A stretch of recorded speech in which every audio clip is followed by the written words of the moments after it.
જય શ્રી હરિ દોસ્તો, હિન્દુ ધર્મમાં પુત્રદા એકાદશીનું વ્રત અત્યંત મહિમાવાન માનવામાં આવે છે। આ દિવસે ભગવાન વિષ્ણુની વિશેષ પૂજા કરવામાં આવે છે। પરંતુ શું તમે જાણો છો કે એકાદશીના દિવસે જો સાવધાની ન રાખવામાં આવે તો વ્રતનું પૂરેપૂરું ફળ નથી મળતું અને ભગવાન વિષ્ણુ નારાજ પણ થઈ શકે છે। આજે આપણે જાણીશું એવી 5 બાબતો વિશે જે પુત્રદા એકાદશીના દિવસે ભૂલથી પણ ન કરવી જોઈએ। પહેલું છે બપોરે ઊંઘવું કે આળસ કરવી।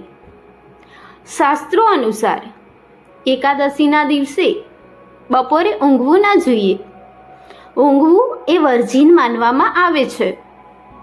આખો દિવસ ભગવાન વિષ્ણુના નામનું સ્મરણ, વિષ્ણુ સહસ્ર નામનો પાઠ કે કથા શ્રવણ કરવું જોઈએ। આ દિવસે આળસ કરવાથી લક્ષ્મીજી અને વિષ્ણુજીની કૃપાથી વંચિત રહેવાય છે। બીજું છે તુલસીના પાન ન તોડવા। ભગવાન વિષ્ણુને તુલસી અતિ પ્રિય છે અને તુલસીજી વિના તેમની પૂજા અધૂરી ગણાય છે। પરંતુ ધ્યાન રાખો કે એકાદશીના દિવસે ક્યારેય તુલસીના પાન તોડવા ન જોઈએ। પૂજા માટેના પાન એક દિવસ અગાઉ દશમીના દિવસે જ તોડીને રાખી લેવા જોઈએ।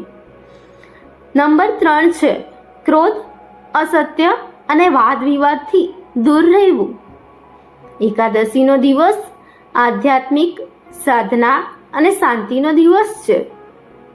આ દિવસે કોઈના પર ગુસ્સો ન કરવો, મોટેથી ન બોલવું, અપશબ્દો ન બોલવા અને જૂઠું બોલવાથી બચવું જોઈએ।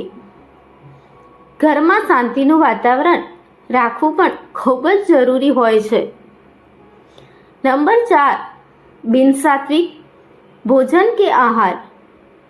આ પવિત્ર દિવસે લસણ, ડુંગળી, માંસાહાર કે તામસિક ભોજનનો ઉપયોગ ઘરના કોઈ પણ સભ્ય દ્વારા ન થવો જોઈએ।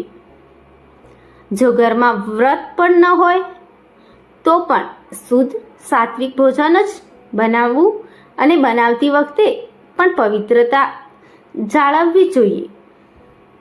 નંબર 5 છે ચોખા કે અનાજનું સેવન ન કરવું।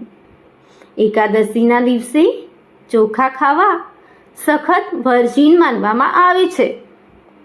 ધાર્મિક માન્યતા છે કે આ દિવસે ચોખા ખાવાથી જીવ યોનિમાં નીચા સ્થાને જવાય છે।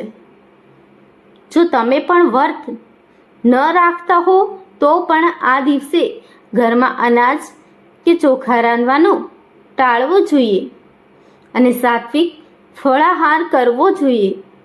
તો દોસ્તો, જો તમે પણ પુત્રદા એકાદશીનું વ્રત રાખતા હો કે ભગવાન વિષ્ણુની આરાધના કરતા હો તો આ 5 બાબતોનું ખાસ ધ્યાન રાખજો। જો તમને આ માહિતી ઉપયોગી લાગી હોય તો અમારા વિડીયોને લાઈક કરજો, તમારા મિત્રો સાથે શેર કરજો, કોમેન્ટમાં જય શ્રી હરિ અથવા ઓમ નમો ભગવતે વાસુદેવાય અવશ્ય લખજો।